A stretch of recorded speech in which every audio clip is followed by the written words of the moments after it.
Kaya mo na kami, ang dilinis.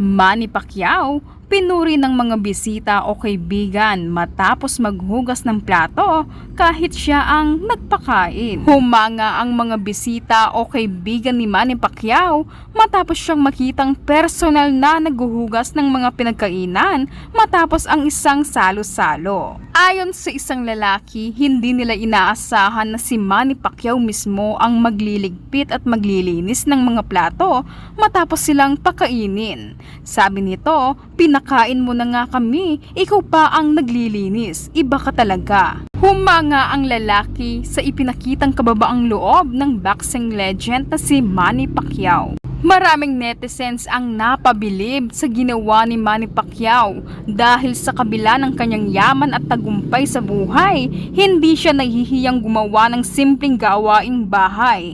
Kilala bilang isa sa pinakamayamang boksingero sa bansa, nananatili pa rin umano siyang simple at mapagkumbaba. Marami rin ang nagsasabing bihira sa mga taong may malaking pangalan at kayamanan ang gumagawa ng mga ganitong gawain.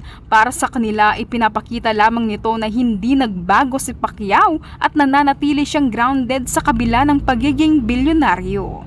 Yan si Manny Pacquiao, mapagkumbaba at marunong makisama sa kapwa, anuman ang estado sa buhay. Ito ka naglilinis.